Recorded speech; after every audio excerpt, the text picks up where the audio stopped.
नमस्कार मेरी प्यारी लॉयल फैमिली, मैं हूं आपका दोस्त मनीष और स्वागत है आपका आपके अपने चैनल राज की बात पर। दोस्तों, आज की कहानी सिर्फ डर नहीं बल्कि एक ऐसी अधूरी मुक्ति की दास्तान है जहां प्रेम, श्राप और आत्मा तीनों ने मिलकर एक इंसान को उस अंधेरे में धकेल दिया जहां से लौटना नामुमकिन था। क्योंकि यह कहानी है अर्जुन की, एक साधारण युवक जिसने यक्षिणी रत्नावली को मुक्त करने की कोशिश में अपनी आत्मा की कीमत चुका दी। वह सोचता था कि श्राप तोड़कर वो शांति पाएगा, लेकिन जो मुक्त हुआ वो कभी गया ही नहीं। रातें शांत होने लगीं, हवेली राख बन गई, गांव में डर की जगह सुकून लौट आया। पर कुछ छायाएं ऐसी होती हैं जो मरती नहीं, बस रूप बदलती है। रत्नावली गई जरूर, मगर उसका अंश अर्जुन के भीतर रह गया, एक आशीर्वाद बनकर या शायद एक अधूरी प्यास बनकर। साल बीते, हवेली की जगह जंगली घास उगी। लोगों ने सोचा अब श्राप खत्म हो गया, लेकिन अमावस्या की उस रात जब हवा में फिर वही पुरानी गंध फैली, अर्जुन की आंखों में वही लाल चमक लौट आई और मठपुरा गांव ने फिर सुनी वो हंसी जो सालों पहले हवेली की दीवारों में कैद थी। तो दोस्तों, वीडियो को आखिर तक जरूर देखिए, क्योंकि यह कहानी बताएगी कि आत्मा को मुक्त करना आसान नहीं। कभी कभी वो मुक्ति उसी साधक के भीतर ठिकाना बना लेती है। अगर यह कहानी आपके रोंगटे खड़े कर दे तो लाइक कीजिए, कमेंट कीजिए और चैनल राज की बात को सब्सक्राइब करना मत भूलिए, क्योंकि हम हर बार उतरते हैं उस अंधेरे में जहां मुक्ति और श्राप के बीच की रेखा धीरे धीरे मिट जाती है। तो तैयार हो जाइए, क्योंकि आज हम चलने वाले हैं उसी खंडहर की ओर जहां लाल रोशनी अब भी जलती है और हवा में कोई नाम फुसफुसाता है। अर्जुन, अब तेरी बारी है। चलिए शुरू करते हैं। मठपुरा, पहाड़ों के बीच घिरा हुआ छोटा सा गांव, दिन में इतना शांत कि हवा के बहने की आवाज भी किसी पुराने लोकगीत जैसी लगती थी।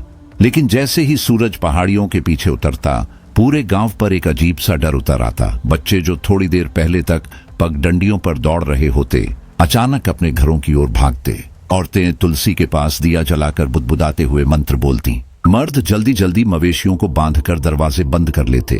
सूरज ढलते ही हर घर में जैसे किसी अनदेखे खतरे की आहट फैल जाती।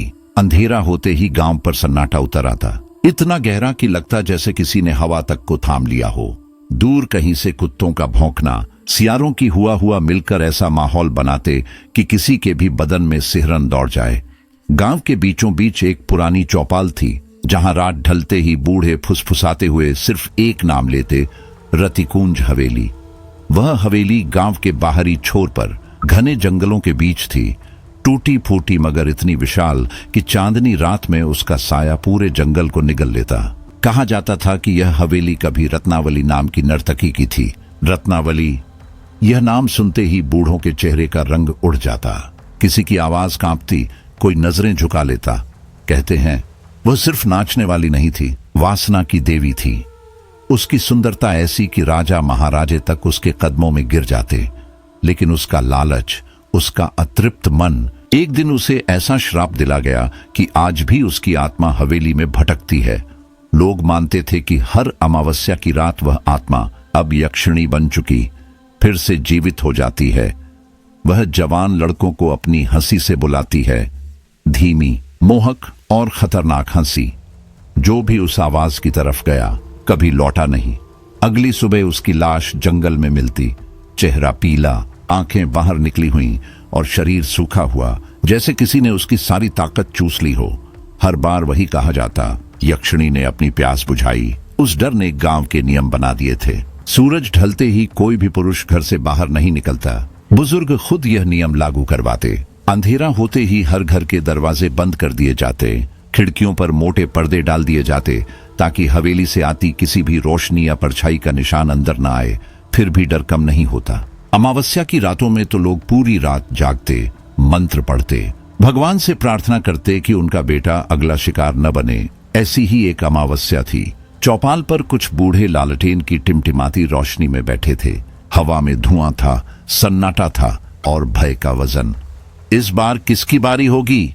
एक ने धीमे से कहा। दूसरे ने सिर झुकाया। पिछली बार मोहन गया था, भगवान बचाए इस बार। अचानक किसी ने फुसफुसाकर कहा। जंगल से हंसी आई थी, एक औरत की। उन शब्दों ने जैसे सबके सीने में ठंड भर दी। कोई कुछ बोले बिना उठे और एक एक कर अपने घरों की ओर भाग गए। उसी डर के माहौल में गांव में एक नया चेहरा आया। अर्जुन, लंबा, दुबला पतला, आंखों में जिज्ञासा और शहर की आत्मविश्वास भरी चमक। वह अपने दादा के पास रहने आया था, पढ़ाई पूरी करके। शहर में पला बढ़ा अर्जुन, जिसे भूत प्रेत जैसी बातें हास्यास्पद लगती थीं। पहले ही दिन उसने देखा कि सूरज ढलते ही पूरा गांव जैसे किसी सजा के डर से घरों में कैद हो जाता है। उसने मुस्कुराते हुए पूछा, दादा, ये लोग ऐसे क्यों डरते हैं? दादा का चेहरा गंभीर हो गया। बेटा, यह जगह साधारण नहीं है। रतिकुंज हवेली से दूर रहना, वहां मौत रहती है। अर्जुन ने हल्की हंसी में टाल दिया। दादा, ये सब अंधविश्वास हैं। आज के जमाने में कौन इन बातों पर यकीन करता है? लेकिन उस रात जब अर्जुन बिस्तर पर लेटा, उसे लगा जैसे दूर कहीं से कोई धीमी हंसी गूंज रही हो, बहुत दूर मगर साफ, जैसे कोई औरत उसके नाम को खींचकर पुकार रही हो। उसने करवट बदली, खुद को समझाया कि यह उसका वहम है। लेकिन वह आवाज हर रात थोड़ी और साफ होती गई। गांव वाले उसे बार बार चेताते, रात में बाहर मत निकलना अर्जुन। चौपाल पर जब भी हवेली की बात निकलती, सबके चेहरों पर खामोशी उतर आती। पर अर्जुन का जिज्ञासु मन अब डर से बड़ा हो चुका था। क्या सच में उस हवेली में कुछ है? वह खुद से पूछता। या ये सब एक पुरानी कहानी का डर है जो लोगों के दिमाग में बैठ गया? उसकी नींदें कम होने लगी। हर रात वह खिड़की से बाहर झांकता, उस दिशा में देखता जहां हवेली थी। वहां हमेशा एक हल्की नीली चमक तैरती रहती, जैसे कोई पुरानी याद सांस ले रही हो। अंततः एक रात उसने तय कर लिया, अगली अमावस्या को मैं खुद जाऊंगा। उसने खुद से कहा, मैं साबित कर दूंगा कि यह सब झूठ है। और शायद उसी पल हवेली के उस अंधेरे में कहीं कोई सुन रहा था। गांव के आसमान पर काले बादल चढ़े थे, दूर कहीं बिजली चमकी, और उसी पल अर्जुन ने अपने कमरे की खिड़की से झांककर जंगल की तरफ देखा। रतिकुंज हवेली की टूटी हुई परछाई बिजली की सफेद चमक में उभर आई, मानो कोई विशाल दानव उस अंधेरे में खड़ा हो। अर्जुन का दिल तेजी से धड़कने लगा, पर उसके चेहरे पर डर नहीं था, बल्कि एक अजीब सी मुस्कान थी। डर और जिज्ञासा का मिलाजुला भाव। हवा खिड़कियों से टकराकर सीटी बजा रही थी। बाहर पेड़ों की डालियां एक दूसरे से रगड़ खा रही थीं, जैसे कोई धीमी कराह हवा में घुली हो। कुत्ते कुछ देर तक भौंके, फिर अचानक सब चुप हो गए। अर्जुन बिस्तर पर बैठा सब सुनता रहा। क्या यह सिर्फ हवा है या सच में कोई मुझे देख रहा है? उसने खुद से फुसफुसाया। उसकी सांसें भारी हो गईं। उस रात उसे नींद नहीं आई। उसकी आंखों के आगे हवेली का टूटा हुआ दरवाजा, धुंधली रोशनी और वह औरत जैसी हंसी बार बार गूंजती रही। अब यह डर नहीं, एक चुनौती बन चुका था। उसे लगा अगर उसने यह रहस्य नहीं सुलझाया तो यह डर हमेशा उसके भीतर जीवित रहेगा। अगली सुबह आसमान पर बादल छाए थे, हवा में हल्की ठंडक थी। अर्जुन गांव की पगडंडी पर टहल रहा था। मिट्टी की गंध गीली थी। तभी उसकी नजर खेतों की ओर गई। वहां एक लड़की कुएं से पानी भर रही थी। उसकी सूरत कुछ अलग थी। सांवली त्वचा पर सुबह की नमी चमक रही थी, माथे पर छोटी सी बिंदी और आंखों में कुछ ऐसा डर जो छुपाने की कोशिश के बावजूद दिख ही जाता था। अर्जुन ने धीरे से कहा, हाय, मैं अर्जुन शहर से आया हूं। लड़की ने उसे गौर से देखा, जैसे तय कर रही हो कि उस पर भरोसा करे या नहीं। कुछ पल बाद उसने धीरे से कहा, मेरा नाम मीरा है। अर्जुन मुस्कुराया, तुम बहुत घबराई सी लगती हो। गांव वाले हवेली से इतना क्यों डरते हैं? मीरा का चेहरा फीका पड़ गया। उसने जल्दी से चारों तरफ देखा, फिर बेहद धीमी आवाज में बोली, तुम नहीं जानते, रतिकुंज हवेली में मौत रहती है, वहां यक्षिणी है। उसकी आंखों में पानी भर आया। अर्जुन ने भौहें सिकोड़ी। मीरा, ये सब बस कहानियां हैं, अंधविश्वास है ना? मीरा के होंठ कांपने लगे। उसने सिर हिलाया, नहीं, अंधविश्वास नहीं, मेरा भाई भी उसी यक्षिणी का शिकार हुआ था। अर्जुन के शब्द गले में अटक गए। हवा अचानक ठंडी लगने लगी। मीरा की आंखें धुंधली हो गईं। वह बहुत बहादुर था। एक अमावस्या की रात जिद पकड़ ली कि हवेली को देखेगा। अगली सुबह उसकी लाश जंगल में मिली। आंखें खुली रह गई थीं, जैसे उसने आखिरी पल में कुछ ऐसा देखा था जिसने उसकी आत्मा तक जला दी। अर्जुन के भीतर कुछ हिल गया। उसने महसूस किया कि यह डर सिर्फ किसी पुरानी कहानी का हिस्सा नहीं था, यह इन लोगों की जिंदगी में जिंदा था। फिर भी उसका दिमाग मानने को तैयार नहीं हुआ। उसने गहरी सांस लेकर कहा, मीरा, शायद वह किसी जानवर का हमला रहा हो या कोई जहरीला कीड़ा। नहीं, मीरा ने झटके से कहा।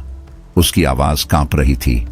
हर बार जब कोई मरा, उसके शरीर पर अजीब निशान होते थे, जैसे किसी ने उसकी ताकत, उसकी जान खींच ली हो।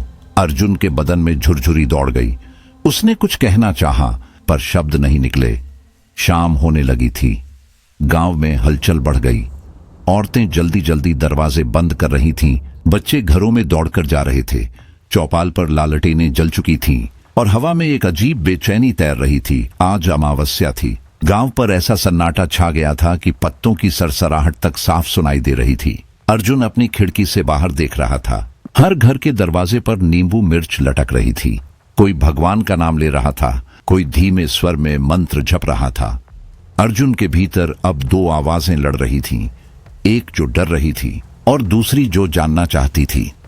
मीरा की बातें उसके मन में गूंज रही थीं, पर उसकी जिज्ञासा अब किसी तर्क की तरह उसे भीतर से धकेल रही थी। आज रात मैं खुद देखूंगा, उसने खुद से कहा। अगर सच में कुछ है तो मैं अपनी आंखों से देखूंगा। रात पूरी तरह उतर चुकी थी। बादल गहरे और भारी थे। बिजली बार बार आसमान को चीर रही थी। हवा तेज थी और पेड़ों की डालियां एक दूसरे से टकराकर ऐसी आवाजें निकाल रही थीं जैसे कोई फुसफुसा रहा हो। अर्जुन ने गहरी सांस ली। दादा के कमरे की ओर एक बार देखा और चुपचाप घर से बाहर निकल गया। पगडंडी पर कदम रखते ही उसे लगा जैसे हवा और ठंडी हो गई हो। उसके जूते की चरमराहट उस सन्नाटे में बहुत तेज सुनाई दे रही थी। पेड़ों की परछाइयों में हर आकृति किसी इंसान की शक्ल लेती दिख रही थी। अचानक कहीं से चमगादड़ों का झुंड उड़ा और उसके सिर के ऊपर से गुजर गया। अर्जुन का दिल जैसे एक पल को रुक गया, मगर उसने कदम नहीं रोके। अब हवेली करीब थी। उसके सामने हवा रुक गई सी लगी। अर्जुन ने महसूस किया कोई उसे देख रहा है, बहुत करीब से। और तब पहली बार उसे लगा कि वह इस रहस्य को शायद सुलझाना नहीं, बस उसमें खो जाना वाला है। अंधेरे में रतिकुंज हवेली किसी जीवित चीज की तरह खड़ी थी। टूटी दीवारें, झुके हुए खंभे और उन जर्जर खिड़कियों से झांकती हल्की नीली रोशनी। हवा में नमी और धूल का स्वाद था।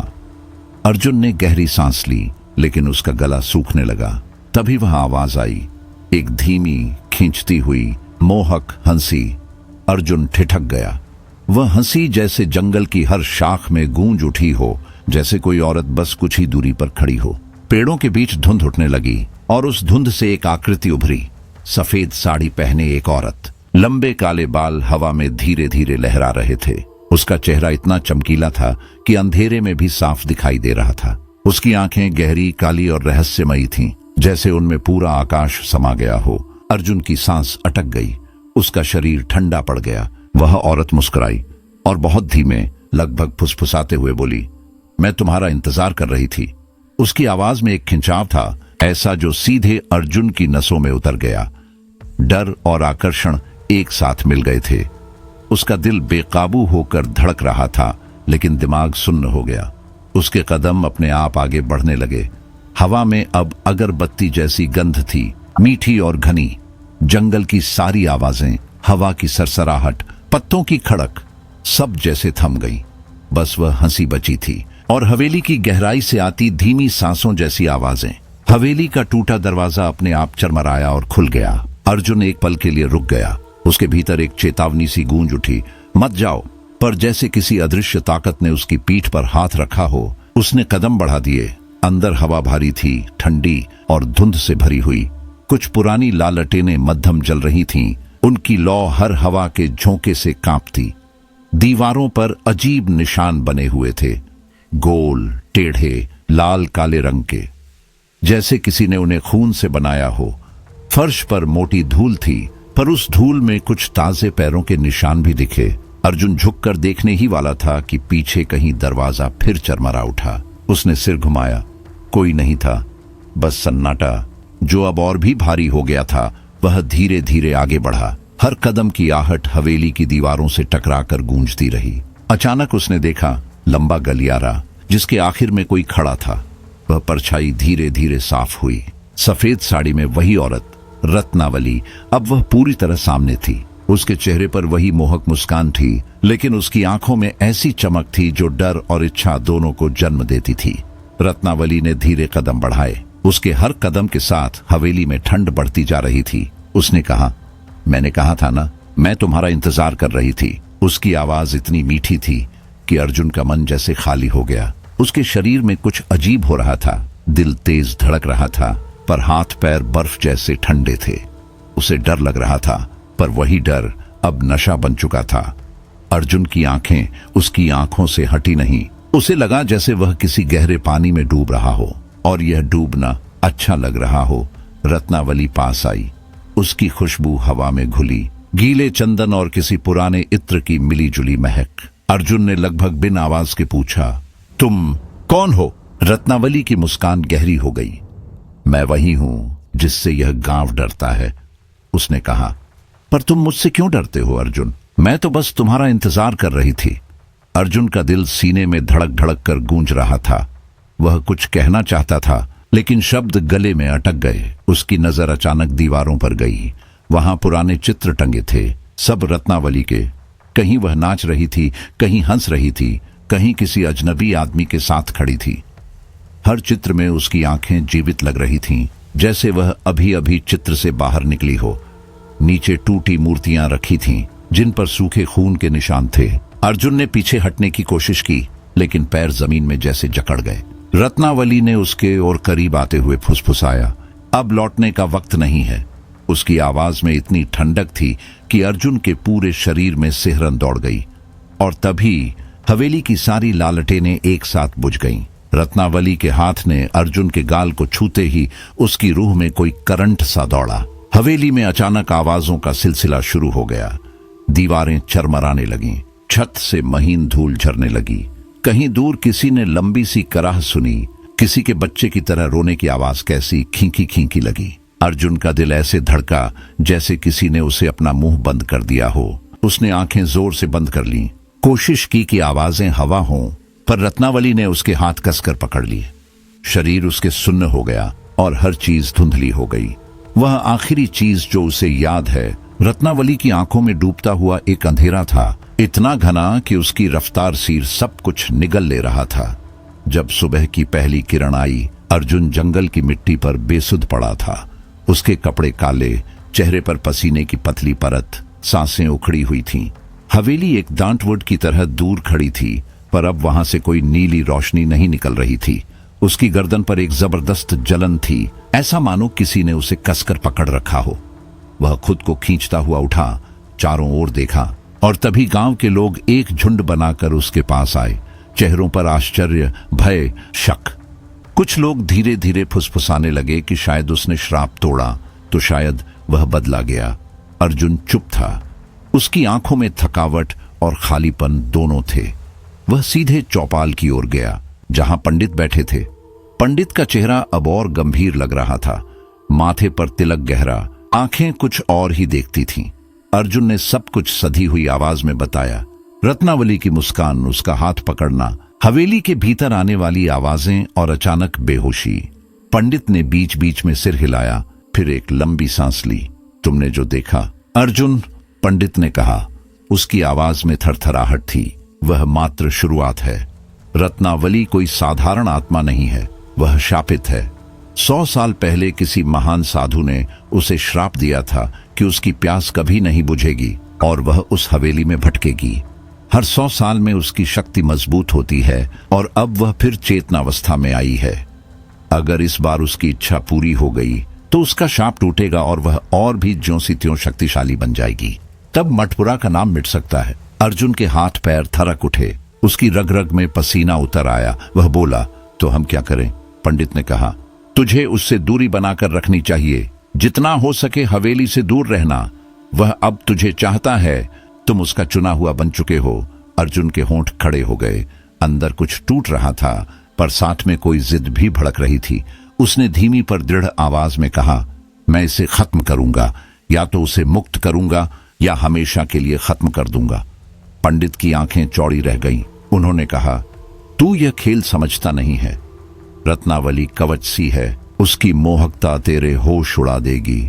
अगर तू हार गया तो सिर्फ तू ही नहीं, पूरा गांव बर्बाद हो सकता है। उनकी आंखों में सच्ची डर की धार थी। समाचार फैला कि अर्जुन फिर से हवेली जाने की तैयारी कर रहा है। कुछ लोग घबरा गए, कुछ गुस्से में आए। वे अर्जुन को घेरने लगे। किसी ने कहा, तू हमारे लिए खतरा बन जाएगा। किसी ने कहा, इसे गांव से बाहर निकालना चाहिए। धैर्य के साथ अर्जुन सिर्फ सुनता रहा। उसके चेहरे पर अब डर नहीं था, सिर्फ ठान हुआ इरादा। तभी मीरा आई, आंखों में नमकीले आंसू। उसने अर्जुन का हाथ पकड़ा। उसकी आवाज कांप रही थी। पागल हो गए हो क्या? तुमने मेरे भाई को देखा नहीं क्या हुआ? अगर तुम गए तो तुम भी वापस नहीं आओगे। मैं तुम्हें खो नहीं सकती। अर्जुन ने मीरा की आंखों में देखा और पहली बार उसने महसूस किया कि मीरा उसकी चिंता से जुड़ी है। वह किसी अनजान दोस्त से ज्यादा हो चुकी थी। अर्जुन ने धीमी आवाज में कहा, मीरा, मुझे ये करना होगा। अगर मैं इसे रोकना नहीं सीखूंगा तो अगला शिकार कोई और होगा। हो सकता है मैं बच जाऊं या नहीं, पर मैं कोशिश करूंगा। मीरा ने सिर्फ कहा, कम से कम मेरी कसम खा लो कि तुम सावधान रहोगे। शाम होते होते अर्जुन फिर पंडित के पास गया। वह पंडित जो पुरानी किताबों और मान्यताओं के बीच रहते थे, उन्हें कुछ और करना आया। उन्होंने कहा, हमें तैयारी करनी होगी। रत्नावली को केवल शक्ति से हराया नहीं जा सकता, उसे यादों, उसकी लालसा और उन आत्माओं से जो उसका आहार रही है, अलग करना होगा। पंडित ने एक छोटी थैली निकाली। उसमें कुछ सूखे हुए जड़ी बूटियां, गुग्गुल, रुद्राक्ष और एक बाईं तरफ से बने हुए चिन्ह वाली एक पतली पट्टी थी। उसने कहा, ये चीजें तुम्हें कुछ समय तक सुरक्षा देंगी, पर असली लड़ाई तुम्हारी मन की होगी। अर्जुन ने उन वस्तुओं को लेने से पहले चारों तरफ देखा। बाहर हवा में नीम की पत्तियों की खनक थी। कोई बच्चे की तरह रोया नहीं तो कोई मटमैली हंसी गूंज रही थी। उसने मन में संभाल लिया कि ये कोई नाटक नहीं है, यह उसकी विरासत जैसी कोई चीज बन चुकी थी। पंडित ने कहा, पहले रात को गांव में चक्कर लगाना बंद कर दे। लोग मिलकर रात की पहरेदारी करेंगे। 2-3 पुरुषों को हवेली के आसपास रखने की योजना है, लेकिन सीधे भिड़ना खतरनाक है। अर्जुन ने पूछा, अगर वह मुझे बुलाएगी तो क्या होगा? पंडित ने आंखें बंद कर घुटनों पर हथेली रखकर कहा, वह बुलाएगी, डरेगी, बहकाएगी, पर एक बात याद रखना, रत्नावली की सबसे बड़ी ताकत उसकी यादों और उसकी चाहत है। अगर तू अपने अंदर की कोशिश और किसी के लिए अपनापन रखने की भावना को मजबूत रखेगा तो उसका जाल कम असर करेगा। पंडित ने हिचकते हुए जोड़ दिया, और मीरा को अपने पास रख। उसकी चिंता तुम्हारे लिए कहानियों से ज्यादा वास्तविक है। रात आई। गांव ने पहरा रखा। कुछ लोगों को हवेली के किनारे देखा गया, पर किसी ने तेज कदम नहीं बढ़ाए। अर्जुन पंडित द्वारा दी गई थैली अपने सीने से चिपका कर चला। उस थैली की खुशबू में गुग्गुल की तीखी स्मृति थी, और उसमें बंधी पट्टी की छाया ने उसे बार बार याद दिलाया कि यह केवल लड़ाई नहीं, झुंझारूपन है। अर्जुन की रग रग में अब एक तरह की मुट्ठी सी बंद हो रही थी। वह जानता था कि अगली बार जब हवेली की तरफ बढ़ेगा, रत्नावली सिर्फ बाहरी शत्रु नहीं होगी, वह उसकी यादों, उसकी चाहतों और उन कहानियों का सामना करेगी जिन्हें उसने पीकर शक्ति ली थी। वह डरता भी था, पर अब उसके अंदर किसी ने ठान लिया था कि जो भी होगा वह पीछे नहीं हटेगा। पंडित ने एक छोटा सा तांबे का कड़ा अर्जुन की हथेली में रखा। उसकी सतह पर बारीक अक्षरों में संस्कृत के मंत्र खुदे थे। कड़ा ठंडा था, पर उसकी छुन में एक अजीब सी गर्मी थी, जैसे भीतर कोई जीवित शक्ति धड़क रही हो। इसे पहन ले, पंडित ने धीमी गंभीर आवाज में कहा। यह तुझे उसकी पकड़ से बचाएगा, और ये मंत्र याद कर ले। इन्हीं का जाप तेरा कवच होगा जब तू अमावस्या की रात हवेली में जाएगा। यही तेरी एकमात्र ढाल है। अर्जुन ने सिर झुका लिया। उस रात उसने सोया नहीं। दीपक की कांपती लौ में बैठा वह बार बार वही मंत्र दोहराता रहा। उसकी आंखों के सामने बार बार वही दृश्य उभरते रहे। रत्नावली की आंखें, उसकी मुस्कान, वह ठंडा स्पर्श जिसने उसकी सांसें रोक दी थीं। डर और आकर्षण दोनों उसके भीतर एक साथ पनप रहे थे। अगले दिन गांव में एक अनकहा तनाव था। औरतें चुप थीं, मर्द आपस में धीमी आवाज में बात कर रहे थे। अर्जुन को देखते ही कुछ लोग पीछे हट जाते, कुछ फुसफुसाते, पागल हो गया है, खुद मौत को बुला रहा है। लेकिन कुछ की नजरों में हैरानी और दबी हुई इज्जत भी थी। अर्जुन अब अलग था। उसका चेहरा थका हुआ, पर आंखों में एक कठोर दृढ़ता थी। उसे बस एक बात याद थी, इस बार वह हवेली में जाएगा, लेकिन इस बार तैयार होकर। अमावस्या करीब आ रही थी। जैसे जैसे वह रात पास आई, गांव पर एक स्याह सन्नाटा उतरने लगा। दरवाजे बंद होने लगे, बच्चों की आवाजें थम गईं, कुत्ते बार बार भौंकते और फिर अचानक चुप हो जाते। आकाश में काले बादल घुमड़ रहे थे। अर्जुन ने अपनी हथेली में कड़ा कसकर पकड़ा।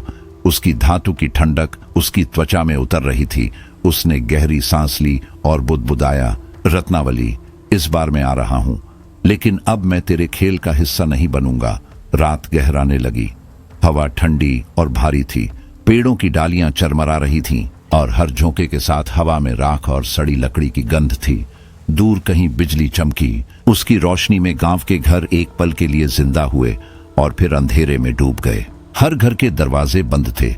भीतर औरतें भगवान का नाम ले रही थीं। दीवारों पर नींबू मिर्च लटक रही थी। लेकिन अर्जुन अपने कमरे में आंखें बंद कर मंत्र जप रहा था। उसके माथे पर पसीने की बूंदें लुढ़क रही थीं, पर आवाज स्थिर थी।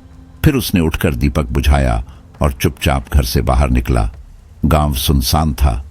सिर्फ हवा चल रही थी और कहीं दूर सियारों की हुआ गूंजती थी। अर्जुन के कदमों की आवाज मिट्टी पर गूंजती, फिर बुझ जाती। उसके हर कदम के साथ उसका मंत्र और तेज होता जा रहा था। जंगल की हद में घुसते ही हवा बदल गई। वह ठंडी नहीं, बल्कि गीली और भारी हो गई, जैसे हर सांस के साथ वह किसी अज्ञात जगह की महक अंदर खींच रहा हो। पेड़ों की परछाइयों में कुछ हलचल थी। कभी लगा कोई पीछे चल रहा है, कभी लगा किसी ने उसका नाम बहुत धीरे से पुकारा। अर्जुन! वह नहीं रुका। उसने बस अपनी सांसों के बीच वही मंत्र दोहराया। हवेली नजदीक थी। दरवाजा अपने आप चरमराया और खुल गया। जैसे मुझे पहचानती हो, उसने मन ही मन सोचा और भीतर कदम रख दिया। हवेली के अंदर अब पहले से भी ज्यादा अंधेरा था। दीवारों पर बने वे अजीब प्रतीक इस बार लाल रोशनी में हल्के हल्के चमक रहे थे। फर्श ठंडा था और कहीं दूर से पानी टपकने की आवाज आ रही थी। अचानक हवेली के बीचों बीच एक नीली लौ जल उठी। अर्जुन का दिल एक पल को रुक गया और फिर वह आई, रत्नावली। लेकिन इस बार उसका रूप पहले से कहीं अधिक भयानक और मोहक था। उसके बाल हवा में लहरा रहे थे, आंखों में जलती हुई आग थी और उसके होठों पर ऐसी मुस्कान जो डर और दया दोनों पैदा करती थी। अर्जुन एक पल के लिए मंत्र भूल गया। उसकी सांसें भारी हो गईं। वह खुद को रोक नहीं पा रहा था। रत्नावली की आवाज धीमी, मुलायम और खतरनाक थी। क्यों बार बार मुझसे लड़ते हो अर्जुन? क्या तुम्हें डर नहीं लगता? वह और करीब आई। आओ, मेरी प्यास बुझाओ। मैं तुम्हें वह सुख दूंगी जिसकी कल्पना भी तुमने नहीं की। अर्जुन का दिल जोर जोर से धड़कने लगा। उसका शरीर कांप रहा था और आंखें अपने आप उसकी आंखों में खिंच रही थीं। उसे लगा अगर उसने एक कदम और बढ़ाया तो सब खत्म हो जाएगा। लेकिन तभी उसे मीरा याद आई।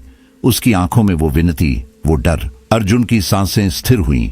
उसने आंखें बंद की और मंत्र जाप शुरू किया। रत्नावली की मुस्कान एक पल में फीकी पड़ गई। उसकी चाल रुक गई। उसने चिल्लाने की कोशिश की, पर उसकी आवाज भारी हो गई। फिर वह अचानक बदल गई। उसका चेहरा नरम हुआ, उसकी आंखों में आंसू चमके। तुम नहीं जानते अर्जुन, उसने कहा, मैं कौन हूं। उसकी आवाज अब किसी दुखी इंसान की तरह कांप रही थी। मैं रत्नावली हूं, वह नर्तकी जिसे कभी इस हवेली के राजा ने सबके सामने अपमानित किया था। मेरा प्रेम ठुकरा दिया गया। मैंने तंत्र साधना की, शक्ति पाई, लेकिन उसी शक्ति ने मुझे श्राप दे दिया। मैं मर गई, पर मेरी आत्मा यहीं कैद रह गई। मैं सिर्फ प्यास नहीं, मुक्ति चाहती हूं। अर्जुन के भीतर कुछ बदल गया। उसने उसकी आंखों में देखा। वहां राक्षसीपन नहीं था, सिर्फ दर्द था, जैसे कोई औरत जिसने सदियों से किसी से बस एक बात कहनी चाहिए हो। लेकिन तभी हवेली हिल उठी। दीवारें कांपी, हवा में धूल भर गई और लालटेनें एक एक कर बुझने लगीं। अब बस नीली लौ बची थी। रत्नावली का चेहरा विकृत हो गया। उसकी आंखें खून जैसी लाल हो गईं। वह दहाड़ उठी। रुक जाओ अर्जुन, अगर तुमने यह मंत्र पूरा किया तो मैं हमेशा के लिए मिट जाऊंगी। अर्जुन की आवाज कांप गई। उसका मन टूटने लगा। वह देख रहा था, सामने एक आत्मा थी जो डरावनी भी थी और इंसान जैसी भी। आंखों के सामने उसका चेहरा बदल रहा था। कभी वह सुंदर रत्नावली, कभी जली हुई, टूटी हुई छाया जैसी आकृति। हवेली अब जैसे जीवित हो चुकी थी। चारों ओर हवा की चीख थी और बीच में अर्जुन अपनी सांसों के साथ उस आखिरी मंत्र को पूरा करने की कोशिश करता हुआ। रत्नावली की चीखें हवेली की दीवारों में समा गई थीं। उसकी आवाज दर्द और क्रोध से भरी थी, जैसे हर शब्द से आग बरस रही हो। अर्जुन के कान सुन्न हो गए, पर उसने आंखें कसकर बंद की और पूरी शक्ति से मंत्र जपना शुरू किया। उसकी आवाज कांप रही थी, लेकिन हर उच्चारण में दृढ़ता थी, विश्वास था। हवेली के अंदर तूफान सा उठ खड़ा हुआ। दीवारें हिलने लगीं, लाल प्रतीक चमकने लगे और हवा में राख और धूल का भंवर उठ गया। रत्नावली तड़पने लगी। उसकी चीख ऐसी थी कि लगता था पूरा जंगल कांप रहा है। उसके बाल बिखर गए, साड़ी फटने लगी, चेहरा दर्द से विकृत हो गया। अर्जुन ने अपनी आंखें बंद रखीं और आखिरी बार मंत्र पूरा किया। एक पल के लिए सब कुछ थम गया। फिर एक झटके में रत्नावली का शरीर राख में बदलने लगा। उसके आंसू गिरते रहे, जैसे सदियों का बोझ उन बूंदों में उतर आया हो। आखिरी बार उसने अर्जुन की तरफ देखा। उसकी आवाज टूटी हुई थी, पर उसमें अब गुस्सा नहीं था, बस ठंडा वादा। तुमने मुझे फिर से मरने पर मजबूर कर दिया अर्जुन, लेकिन याद रखना, मैं वापस आऊंगी। अगले ही पल उसका चेहरा धुएं में बदल गया। वह धुआं छत से उठता हुआ हवेली की दरारों में समा गया। फिर सन्नाटा, इतना गहरा कि अर्जुन को अपनी ही सांसें सुनाई देने लगीं। वह जमीन पर गिर पड़ा, पूरी तरह भीगा हुआ। उसकी सांसें टूट रही थीं।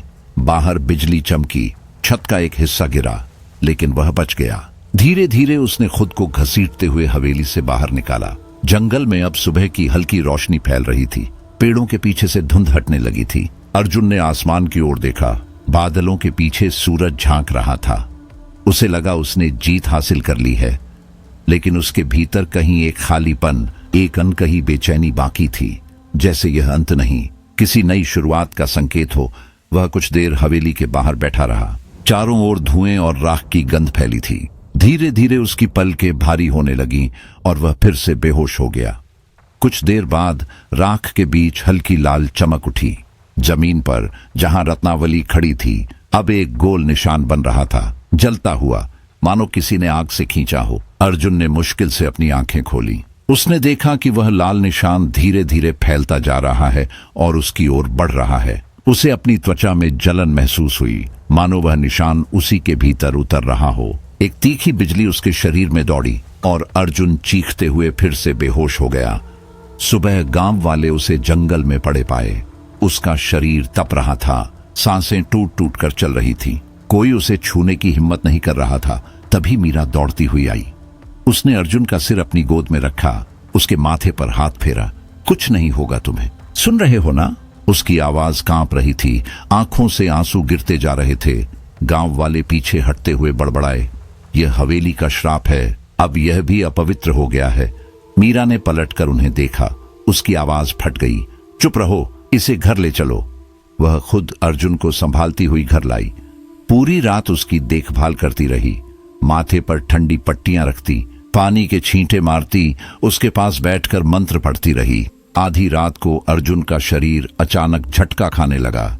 उसकी छाती और बाहों पर लाल निशान उभर आए, ठीक वैसे ही जैसे हवेली की जमीन पर बने थे। मीरा चीख उठी। वह तुरंत पंडित के पास भागी। पंडित ने अर्जुन को देखा और उसकी आंखें गंभीर हो गईं। यह श्राप खत्म नहीं हुआ, उन्होंने भारी आवाज में कहा।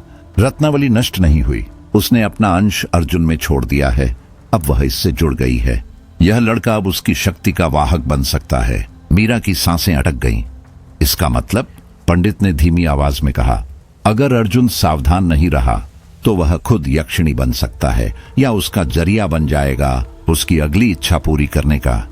मीरा के होंठ कांप गए। वह लौटकर आई और अर्जुन के पास बैठ गई। उसने उसकी ठंडी उंगलियां थामी और रोती रही। रात को अर्जुन अचानक चौंक कर उठा। उसकी सांसें तेज थीं, माथे पर पसीना। उसने खुद को हवेली में खड़ा देखा। चारों ओर लाल धुंध थी। रत्नावली सामने थी, पहले जैसी खूबसूरत, मगर अब उसकी आंखों में शांति थी। वह मुस्कुराई। तुमने मुझे मारा नहीं अर्जुन, उसकी आवाज उसके भीतर गूंजी। तुमने मुझे आजाद किया है।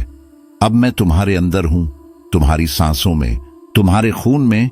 अर्जुन चीखते हुए उठ बैठा। उसके माथे पर ठंडी पट्टियां गिर गईं। दिल इतनी तेजी से धड़क रहा था कि उसे लगा वह फट जाएगा। दिन बीतते गए। अर्जुन धीरे धीरे ठीक होने लगा और मीरा उसके पास से हटी नहीं। उनके बीच एक अजीब अनकहा रिश्ता पनपने लगा, कुछ सुकून भरा, कुछ डरावना। पर हर बार जब अर्जुन मीरा को देखता उसे डर लगता कि कहीं वह खुद पर काबू न खो दे। कभी कभी उसकी आंखों में वही लाल चमक झिलमिलाती जो रत्नावली की आंखों में थी। कुछ दिन गांव में शांति रही, लोगों ने राहत की सांस ली। पर एक रात फिर किसी ने चीख सुनी। सुबह पता चला एक और युवक गायब हो गया। उसकी लाश जंगल में मिली, चेहरा पीला, आंखें खुली और शरीर पर वही पुराने निशान। गांव में फिर दहशत लौट आई। लोग एक दूसरे से फुसफुसाने लगे, अब यक्षिणी अर्जुन के जरिए लौट आई है। अर्जुन के भीतर आग जल उठी, उसका खून उबलने लगा। वह चीखा, नहीं, यह खत्म नहीं हुआ, वह अभी भी यहां है और पहले से ज्यादा ताकतवर। उसकी आंखों में गुस्सा था, लेकिन उस गुस्से में कहीं डर भी छिपा था। अब यह लड़ाई सिर्फ रत्नावली से नहीं थी, यह उसकी अपनी आत्मा से थी। मीरा ने उसका हाथ पकड़ लिया। उसकी आवाज धीमी थी पर दृढ़। अर्जुन, तुम अकेले यह लड़ाई नहीं लड़ सकते। अर्जुन ने उसकी ओर देखा। उसकी आंखों में अब सिर्फ सन्नाटा था। बाहर हवा चल रही थी और हवेली की दिशा से फिर वही नीली चमक उठ रही थी। मीरा की उंगलियां अर्जुन की हथेली में कसकर धंस गईं। ठंडे गीले तहखाने में वह आवाज किसी चट्टान पर धातु के टकराने जैसी थी, भारी और गूंजती हुई। दोनों कुछ पल वहीं ठिठके रहे। दीपक की लौ कांपने लगी, दीवारों पर परछाइयां थरथराईं। हवा अचानक ठंडी हो गई और उस ठंड में एक बदबू घुली, गीली राख और किसी सड़ी हुई चीज की गंध। मीरा ने कांपती आवाज में कहा, अर्जुन, कोई नीचे है। अर्जुन ने दीपक ऊंचा किया। लौ की रोशनी में सामने रखे पुराने पात्रों के बीच एक आकृति झलक रही थी, झुकी हुई, किसी चीज पर झुकी, जैसे कोई छाया जमीन से अलग नहीं हो पा रही हो। वह धीरे धीरे आगे बढ़ा, हर कदम के साथ सीढ़ियों से टपकती पानी की बूंदें गिनती हुई लगती। कौन है वहां? उसकी आवाज तहखाने की दीवारों से टकराकर लौट आई। आकृति हिली नहीं, बस हवा में एक धीमी सांस की आवाज आई, लंबी, कराहती हुई। मीरा ने अर्जुन का हाथ पकड़ा। चलो, ऊपर चलो, वह फुसफुसाई। अर्जुन ने सिर हिलाया। नहीं, अब पीछे नहीं हट सकता। उसने दीपक आगे बढ़ाया। रोशनी दीवार से टकराई और अचानक चमक उठी। वहां जमीन पर पुरानी धातु की थाली गिरी हुई थी। उसके पास किसी ने चूने की राख से एक बड़ा गोल चिन्ह बनाया था, उसी तरह का जैसा हवेली में ऊपर देखा था। वह निशान अब हल्का लाल चमक रहा था। अर्जुन का गला सूख गया। दीपक की लौ उस चिन्ह की चमक में मध्यम पड़ने लगी। हवा और ठंडी हो गई। दीवारों से धुएं जैसी काली लकीरें निकल रही थीं। मीरा, पीछे हटो, उसने कहा। मीरा उसके पीछे सिमट गई। तभी वह आकृति सीधी हुई। अर्जुन ने देखा, वह कोई इंसान नहीं थी, पर इंसान जैसी ही, साड़ी के टुकड़ों में लिपटी, बाल जमीन तक झूलते हुए, और चेहरा अब भी धुंध से ढका था। अर्जुन ने कांपती आवाज में कहा, रत्नावली। वह हंसी, धीमी, टूटी हुई हंसी। तुम्हें लगा दिन की रोशनी मुझे मिटा देगी अर्जुन। अर्जुन की सांस अटक गई। वह पीछे हटने लगा। मीरा ने उसका हाथ पकड़ लिया। रत्नावली आगे बढ़ी। उसकी आंखें अब धुएं के बीच साफ दिख रही थीं, लाल नहीं बल्कि राख जैसी मटमैली। उसमें थकावट थी, मगर उसी में पागलपन भी। मैंने कहा था ना, मैं तुम्हारे भीतर हूं। उसकी आवाज हवा में तैर गई। अब यह हवेली सिर्फ मेरी नहीं, तुम्हारी भी है। दीवारों पर लिखे श्लोक अचानक जलने लगे।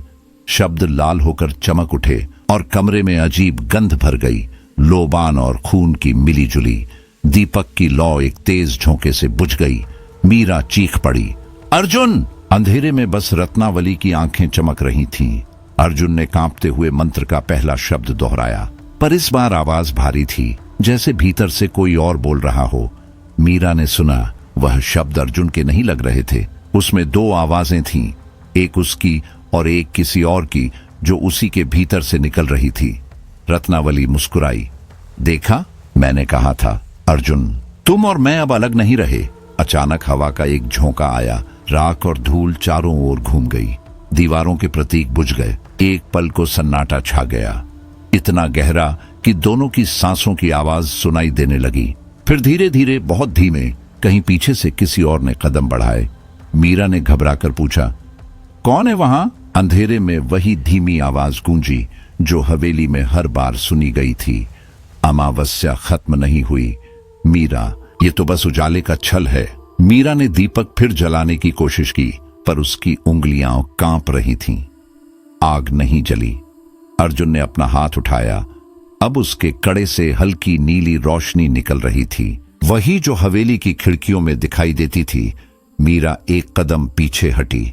उसकी आंखों में डर था। अर्जुन, वह फुसफुसाई, तुम्हारी आंखें। अर्जुन ने सिर झुकाया। उसके होंठ सूख गए थे। जब उसने ऊपर देखा, उसकी आंखों में वही लाल चमक थी, वही जो रत्नावली की थी।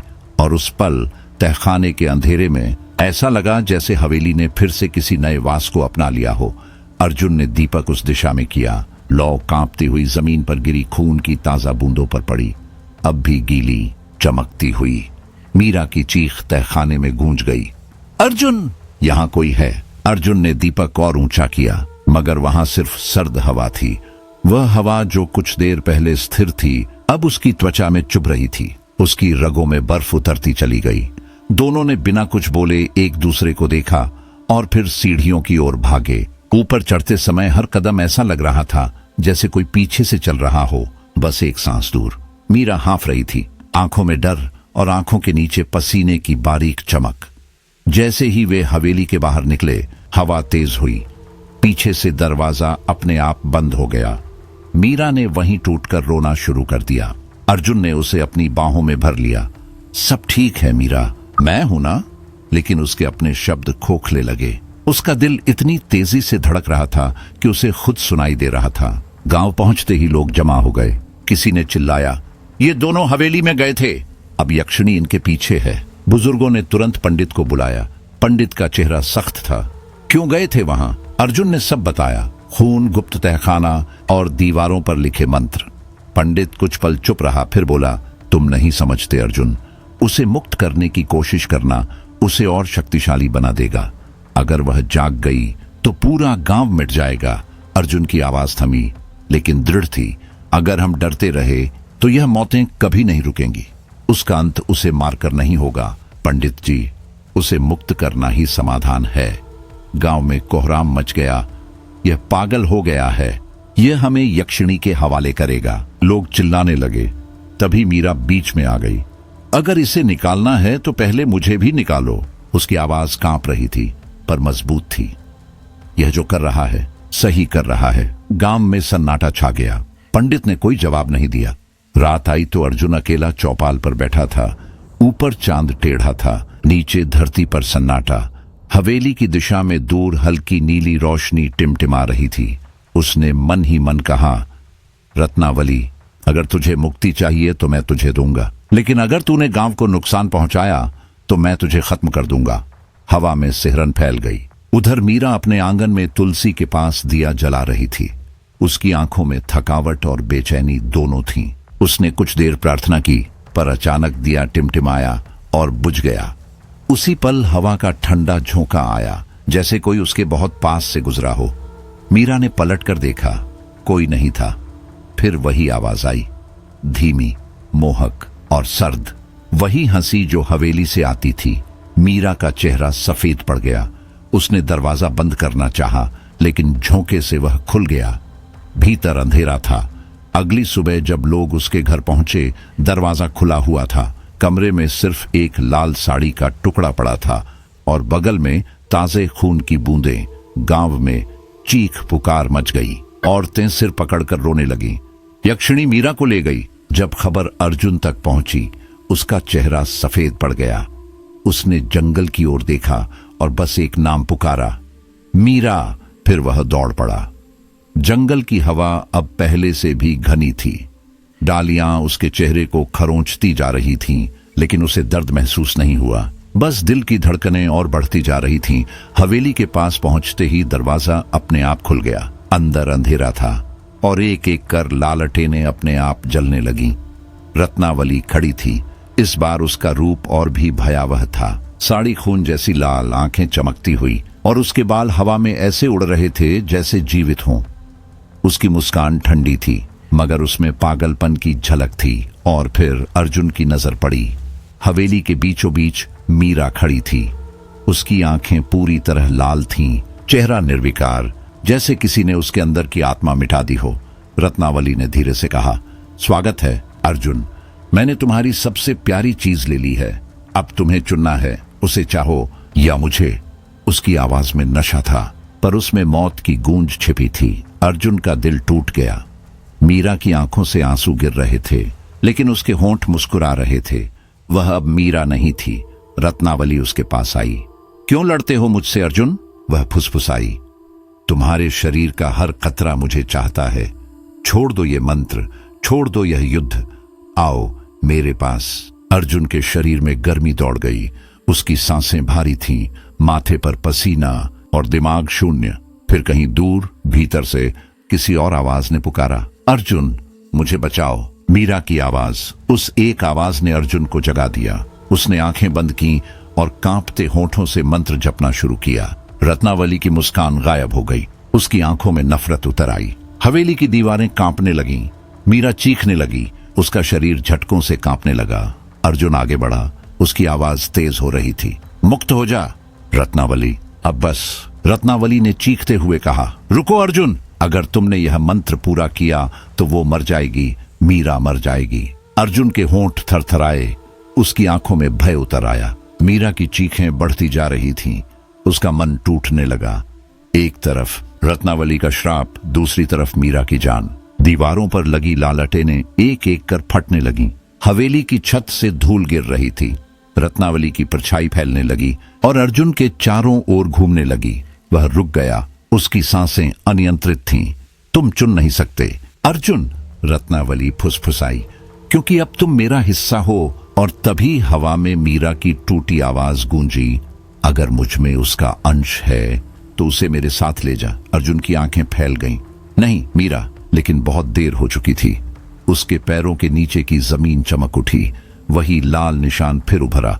रत्नावली चीख पड़ी, नहीं, ये मेरा नहीं, उसका चुनाव है। मीरा का शरीर हवा में उठा। उसका चेहरा शांत हो गया और एक झटके में नीली रोशनी की लपट हवेली में फैल गई। अर्जुन पीछे गिर पड़ा।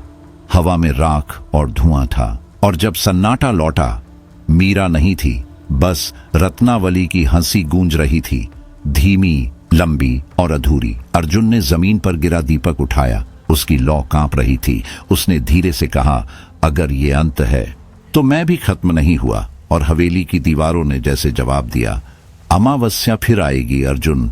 उसकी आवाज टूट रही थी, जैसे सदियों की कैद के बाद शब्द किसी गहराई से निकल रहे हों। हवेली की दीवारें उस दर्द को सुनती हुई लग रही थीं। हर पत्थर, हर दरार उसके रुदन की गूंज बन गया था। रत्नावली धीरे धीरे अर्जुन के पास आई। उसकी चाल में अब कोई मोहकता नहीं थी, बस थकान थी। और आंखों में कुछ था जो अर्जुन ने पहले कभी नहीं देखा था, मानवीयता। मुझे बस प्रेम चाहिए था, उसने कहा, लेकिन हर किसी ने मुझे शरीर समझा, आत्मा नहीं। अर्जुन कुछ नहीं बोल सका। वह उसके सामने खड़ा रहा, गले तक भरा हुआ, जैसे कोई भारी पत्थर भीतर अटका हो। रत्नावली की आंखों से आंसू लुढ़क पड़े, ठंडी नीली बूंदें जो गिरते ही धुएं में बदल गईं। मैंने जब अपने प्रेमी से वचन मांगा, उसने कहा, तू नाचने के लिए बनी है, साथ निभाने के लिए नहीं। उसी रात मैंने तंत्र सीखा। सोचा शक्ति मुझे आदर दिलाएगी, लेकिन शक्ति ने मुझे आग में बदल दिया। उसकी आवाज कांप रही थी। मैंने उस साधु को श्राप दिया, ठाकुर को मारा, पर हर हत्या के बाद मेरी आत्मा और गहरी अंधेरी होती गई। अर्जुन के सामने अब कोई यक्षिणी नहीं थी, एक औरत थी, टूटी हुई, अपमानित, जिसने प्रेम मांगा और बदले में श्राप पाया। रत्नावली, अर्जुन ने धीरे से कहा, अगर सच में तुझे मुक्ति चाहिए, मैं तुझे वो दूंगा, पर बदले में तू वादा कर कि किसी को नुकसान नहीं पहुंचाएगी। रत्नावली मुस्कुराई। वह मुस्कान दर्द भरी थी, थकी हुई। तू मुझे मुक्ति देगा अर्जुन, तू मुझसे प्रेम करेगा जबकि तेरे भीतर मेरा श्राप पल रहा है। अर्जुन की सांस अटक गई। उसके गले में शब्द फंसे हुए थे, अगर यही कीमत है तो हां, मैं प्रेम करूंगा। रत्नावली की आंखें फैल गईं। एक पल के लिए हवेली में नीली रोशनी दौड़ गई। हवा ठंडी हो गई। उसने हाथ बढ़ाया और अर्जुन का चेहरा छू लिया। उसकी उंगलियां बर्फ जैसी थीं, पर उस स्पर्श में अब वैसा जहर नहीं था जैसा पहले हुआ करता था। तू समझता है अर्जुन, प्रेम से श्राप टूट सकता है, पर वह प्रेम पवित्र होना चाहिए। अगर तेरे मन में वासना की एक भी लहर उठी, मैं फिर वही बन जाऊंगी जो तू मिटाना चाहता है। अर्जुन ने उसकी आंखों में देखा, धीरे, स्थिर। मुझे नहीं डर लगता, मैं तुझे समझता हूं रत्नावली। तू राक्षसी नहीं, तू सिर्फ दुख है। वह मुस्कुराई और उस मुस्कान में कोई जादू नहीं था, बस थकावट थी। शायद तू पहला है जिसने मुझे इंसान समझा, उसने कहा। पर याद रख अर्जुन, हर प्रेम कहानी का अंत सुख में नहीं होता। अर्जुन की आंखें खुली। वह अपने बिस्तर पर था, सांसें भारी, माथा पसीने से भीगा। कमरे के कोने में मीरा बैठी थी। उसकी आंखें बंद थीं, होठों पर कुछ शब्द चल रहे थे, धीमे, अस्पष्ट। अर्जुन ने देखा, उसके गले पर वही हल्के लाल निशान फिर उभर आए थे। वह धीरे धीरे उठा, मीरा के पास गया। मीरा, जागो। मीरा ने आंखें खोली, पर वह न मीरा थी, न पूरी रत्नावली। दोनों का मिश्रण, जैसे दो आत्माएं एक देह में बंधी हों। उसकी आवाज दोहरी थी, गूंजती हुई। अर्जुन, तूने कहा था प्रेम देगा। अर्जुन पीछे हट गया। रत्नावली, नहीं, ऐसा मत कर, मीरा को छोड़ दे। वह मुस्कुराई। मैं मीरा हूं और मीरा मैं हूं, हमें अलग नहीं कर सकता। अर्जुन का दिल जोर से धड़कने लगा। उसने पंडित द्वारा दिए हुए कड़े की ओर देखा। वह अब जल रहा था। तांबे की जगह नीली लपटें उठ रही थीं। अगर तू सच में प्रेम करता है, रत्नावली ने कहा, तो साबित कर, मीरा को मार दे, तभी मैं मुक्त होऊंगी। अर्जुन का गला सूख गया। नहीं। हवेली की दिशा से वही नीली आंधी उठी जो पहले आती थी। दीवारें चरमराने लगीं। मीरा की आंखों से फिर वह लाल चमक उभरी। मार दे अर्जुन। दो आवाजें एक साथ बोली, एक मीरा की, एक रत्नावली की। या फिर हमेशा के लिए हमें अपने साथ रख ले। अर्जुन की सांस टूट गई। उसके सामने खड़ी मीरा का चेहरा अब दो हिस्सों में बंटा हुआ था, आधा प्रेम, आधा श्राप। उसने कांपते हुए हाथ आगे बढ़ाया, आंखों में आंसू थे। अगर मेरा प्रेम सच है तो यह श्राप अब खत्म होगा। अर्जुन ने उसकी हथेलियां थामी और आंखें बंद कर लीं। पंडित का दिया मंत्र उसके मन में गूंजने लगा। स्नेह से बड़ा कोई शुद्धिकरण नहीं। एक नीली लौ उनके चारों ओर घूमी। हवा थम गई। मीरा की आंखें धीरे धीरे बंद हो गईं। उसका शरीर शांत पड़ गया। रत्नावली की परछाई दीवारों से उठकर हवा में घुल गई। बस एक आवाज रह गई, थकी, धीमी और लगभग मानवीय, धन्यवाद अर्जुन। अगली सुबह गांव में हवेली शांत थी। उसकी दीवारों पर अब कोई लाल निशान नहीं थे, सिर्फ राख। अर्जुन चौपाल पर बैठा था। मीरा उसके पास आई, कमजोर मगर जीवित। उसकी आंखों में अब न लाल चमक थी न डर। उसने धीरे से कहा, वो चली गई। अर्जुन ने आसमान की तरफ देखा। हवा में अब नमी नहीं थी, बस हल्की ठंडक थी। शायद, उसने कहा, या शायद वो यहीं है, शांति में। दूर हवेली की टूटी खिड़की से हल्की नीली रोशनी फूटी, धीरे, कोमल, जैसे किसी ने आखिरकार सांस ली हो। छत से मिट्टी झरने लगी। दीवारों पर बने पुराने श्लोक आग की तरह चमक उठे। हवेली के भीतर हवा घूमने लगी, ठंडी, भारी और जीवित। रत्नावली की देह अब रोशनी और धुएं के बीच झूल रही थी। आधा चेहरा अब भी इंसानी था, आधा भस्म में बदलता जा रहा था। अर्जुन ने उसका हाथ मजबूती से थाम लिया। रत्नावली, तेरा श्राप अब खत्म होने वाला है, बस शांति को स्वीकार कर। रत्नावली के होंठ कांपे, आंखों से धारा बह निकली। मुझे याद नहीं कब आखिरी बार किसी ने मेरा हाथ इस तरह पकड़ा था। मीरा धीरे धीरे आगे बढ़ी। उसका चेहरा सफेद था, पर आंखों में कोई डर नहीं था। उसने अर्जुन के कंधे पर हाथ रखा। उसे जाने दे अर्जुन। रत्नावली ने मीरा को देखा, फिर अपने चारों ओर बिखरती हवेली की ओर। इस जगह ने मेरी आत्मा को निगल लिया। हर पत्थर, हर दीवार मेरे पाप की गवाह है। अब यह सब खत्म होना चाहिए। अचानक जमीन हिल गई। दीवारों की दरारों से लाल रोशनी फूटने लगी। हवेली की छत से आग जैसी रोशनी बरसी। रत्नावली ने आसमान की ओर चेहरा उठाया और चिल्लाई, हे देव, मुझे फिर जन्म मत देना इस प्यास के साथ। उसके चीखते ही पूरा कमरा नीली रोशनी से भर गया। अर्जुन और मीरा दोनों पीछे हटे, आंखें बंद कर ली। जब सब शांत हुआ, हवा में राख तैर रही थी। रत्नावली वहां नहीं थी, सिर्फ उसकी लाल साड़ी का एक जला हुआ कोना जमीन पर पड़ा था।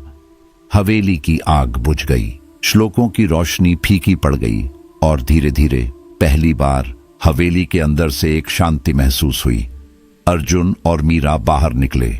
जंगल में सुबह की हल्की धूप उतर रही थी। पत्तों पर ओस की बूंदें, हवा में ठंडक और पक्षियों की हल्की चहचहाहट। मीरा ने धीमे स्वर में कहा, वो चली गई अर्जुन। अर्जुन ने आसमान की ओर देखा। नहीं मीरा, वो मुक्त हुई है। दूर पहाड़ों के पीछे सूरज की किरणें टूटी हुई हवेली की खिड़कियों से छनकर आईं। कई वर्षों बाद वह हवेली अब डरावनी नहीं लग रही थी, बस पुरानी, शांत और अकेली। मीरा ने अर्जुन की ओर देखा। अब क्या होगा? अर्जुन ने हल्की मुस्कान के साथ कहा, अब वो अमावस्या नहीं लौटेगी। लेकिन जब हवा फिर से चली, अर्जुन ने महसूस किया कहीं बहुत दूर किसी और लोक में वही परिचित हंसी बहुत हल्के स्वर में गूंजी। मगर इस बार वह हंसी डरावनी नहीं थी, वह राहत की थी, जैसे किसी ने सदियों बाद आखिरकार सांस ली हो। साधु की आवाज गूंज उठी, पर अर्जुन के सीने में जो आग जल रही थी वह और तेज थी। उसने धीमे पर साफ स्वर में कहा, मैं जानता हूं आप क्या कह रहे हैं। आपने उसे श्राप दिया क्योंकि आपने प्रेम नहीं किया। मैंने उसे इंसान समझा है। अगर यह बलिदान मुझे करना होगा तो मैं करूंगा, ताकि अंत हो सके। साधु की आंखों में आंसू थे, पर उसका मुख कड़ा था। बेतुका है यह निर्णय बेटा, एक व्यक्ति से क्या बदल जाएगा, उसने कहा। अर्जुन ने मीरा की ओर देखा। उसकी आंखों में अब भय नहीं था, सिर्फ एक ठहराव, एक अनिश्चित गर्व। उसने अर्जुन के हाथ मजबूत कर दिए। तू अकेला नहीं है, मीरा ने लगभग फुसफुसाकर कहा। यज्ञ कुंड की राख में आग फिर तेज हुई। अक्सर धुंधलाता आयाम अब चीखती रोशनी से भर गया। अर्जुन ने ग्रंथ की पंक्तियां पढ़ना तेज कर दी। शब्दों के साथ उष्णता उसके हाथ उंगलियों तक फैलने लगी। उसकी रगें कस रही थीं, छाती में दबाव बढ़ रहा था, पर उसकी आवाज कांपी नहीं। रत्नावली पास आई। उसकी आंखों में अब गुस्सा कम और थकन ज्यादा थी। अगर तुम अपनी जान देकर मुझे मुक्त करना चाहते हो तो जाओ, उसने कहा, पर याद रखना, प्रेम की कीमत अक्सर भारी होती है। अर्जुन ने सिर्फ मुस्कुराकर कहा, मैंने कीमत पर पहले ही सहमति दे दी है। वह घुटनों पर झुका और दोनों हाथ ज्वलंत यज्ञ कुंड पर रख दिए। ग्रंथ की आखिरी पंक्तियां उसकी जीभ से निकलते ही हवा में गूंजने लगीं। उस शब्दों के साथ लाल धुंध और भी तेज हुई। जमीन के अंदर से कोई गरज उठी और चारों ओर शोर बढ़ा। एकाएक उस द्वंद्व में जैसे समय धीमा हो गया। रत्नावली का चेहरा पास आया। उसने अर्जुन के होंठों पर एक हल्की मुस्कान दी, शायद धन्यवाद के समान। साधु की आत्मा कुरकुरा होकर पीछे हट गई। उसकी आंखों में अब पछतावा और शांति की झलक थी। अर्जुन ने आखिरी मंत्र उच्चारित किया और खुद को यज्ञ कुंड में झोंकने की तरह महसूस किया। उसकी छाती में एक गर्मी से भरा दर्द उठा और पूरे आयाम में एक ऊंची आवाज फैली। मिट्टी से एक श्वेत रोशनी जैसे ऊपर फूट पड़ी। वह रोशनी पहले तेज हुई, फिर धीमी होती हुई चारों ओर फैल गई। मीरा ने जोर से चिल्लाकर कहा, अर्जुन! पर उसकी आवाज हवा में खो गई। एक पल के लिए सब कुछ उजला उजला हो गया। हवा में राख के दानों की तरह हल्की हल्की चमकती रोशनी बिखरने लगी और फिर जमीन सन्न हुई। वह विशाल आयाम जहां वे खड़े थे फीका पड़ गया। रत्नावली का अर्ध मानव अर्ध भस्म रूप ढाकर राख में मिल गया। उसकी आखिरी आवाज बहुत धीमी थी, मानो बहुत दूर से आई हो। मुक्ति! साधु की आत्मा एक हल्की पुकार के साथ गायब हो गई। वह भूमि और भी शांत हो चली। अर्जुन की उपस्थिति वहां नहीं थी। उसके स्थान पर यज्ञकुंड के पास, जहां पहले गर्दन तक जलती राख थी, अब एक छोटा सा सफेद चिन्ह उभर आया, जैसे किसी ने अंगुली से धरती पर कोमल निशान बना दिया हो। मीरा गिर पड़ी और जमीन पर बिलखने लगी। उसकी चीख में राहत और कातरता दोनों झलक रहे थे। उसने चारों ओर देखा। हवेली के अंदर दूर कहीं शांति का पता था, पर अर्जुन कहीं नजर नहीं आया। जब वे वापस गांव पहुंचे, सूरज भीनी रोशनी दे रहा था। लोग चौपाल के चारों ओर जमा थे, चेहरों पर राहत की मिलीजुली अभिव्यक्ति। किसी की आंखें सूजी हुई थीं, किसी के होंठ कांप रहे थे। अर्जुन की गैर मौजूदगी का खालीपन सभी को लगा। मीरा चुपचाप यज्ञकुंड के पास आकर बैठी। उसने हाथ जोड़कर कहा, वह गया नहीं, उसने जो करना था कर दिखाया। उसकी आवाज में अब मानवीय ठहराव था। पंडित ने आंखें बंद कर प्रार्थना की और फिर धीमी आवाज में कहा, कठोर निर्णय लिया गया, पर शायद यही सही था। जो पीड़ा उसने सहनी थी वो अब थमी। गांव कुछ दिनों तक मौन रहा। लोग काम पर लौटे, पर हर किसी की दृष्टि उस दिशा की ओर रहती जहां हवेली खड़ी थी। चाय पर बैठकर, खेतों में हल चलाते हुए, बच्चे शाम को खेलते हुए, हर किसी की बेचैनी में अब हल्की सी शिथिलता आ गई थी। समय बीतता गया। रतिकुंज हवेली की खिड़कियों से अब नीली रोशनी की झिलमिलाहट नहीं आती थी। उसकी दीवारों पर अब सिर्फ छायाएं थीं और दीवारों की दरारों में तिनके का जमाव। गांव का भय धीरे धीरे धुंधला पड़ गया, पर कुछ चीजें धुंधली हुई स्मृतियों की तरह रह गईं। चौपाल पर जो वृद्ध लोग थे वे अक्सर रात ढलते ही खामोशी से उठकर आसमान की ओर देखते और धीरे से कोई मंत्र दोहराते। बच्चे भी अब उस दिशा की ओर अक्सर नहीं जाते। और कभी कभी जब हवा महकसान होकर ठंडी चलती और जब अंधेरे में पेड़ों की परछाइयां अजीब लगती, तभी मीरा अकेले चौपाल के पास खड़ी होकर जर्नी के निशान की ओर देखती और अपने होठों पर मुस्कुराहट को दबाए रह जाती। उसकी आंखों में अब गहरा दर्द भी था, पर साथ ही एक नई तरह की शांति भी थी, क्योंकि उसने वो खोया जो वह प्यार करती थी और पाया जो पूरे गांव के लिए जरूरी था। कतई सन्नाटा नहीं था, पर उस शांति में हमेशा एक कतरा कमी का रहता, जैसे किसी ने बहुत मूल्यवान चीज देकर कुछ लिया हो। और कभी कभी बहुत नरम स्वर में गांव के बुजुर्ग कहने लगते, शायद किसी और लोक में कोई अभी भी श्वास ले रहा है, पर अब वह श्वास तड़प कर नहीं, शांति से भरी होगी। साधु की आवाज गूंजते ही हवा और घनी हो गई। लाल धुंध चक्कर काटने लगी, मिट्टी से गर्म सांसें उठीं और यज्ञ कुंड की आग एक झटके में झुलस सी गई। अर्जुन ने आंखें नहीं झपकाईं। उसने मीरा की ओर देखा। उसकी उंगलियों में किसी तरह की थरथराहट और दृढ़ता साथ थी। फिर उसने साधु की ओर मुंह करके कहा, मैं जानता हूं क्या कर रहा हूं। तुमने जो किया उसने उसे तोड़ा, पर अब मैं इसे जोड़ दूंगा। मैं चक्र को समाप्त करूंगा। साधु की आंखों में दर्द था। उसके होंठ फड़फड़ाए, पर उसने कुछ कहा नहीं। रत्नावली की आंखें आग सी चमकने लगीं, फिर धीमी हो गईं। उसकी सांसें छीन छीन कर उठ रही थीं। वह पहली बार कहीं नरम पड़ती सी लगी, जैसे उसकी शक्ति कहीं टिक गई हो। अर्जुन ने ग्रंथ के पन्नों को थपथपाया। शब्द उसके जीभ पर तेजी से फूट रहे थे। वह हर मंत्र को पूरे अर्थ के साथ बोल रहा था। उसके शब्दों में अब सिर्फ ध्वनि नहीं, आत्मा भी थी।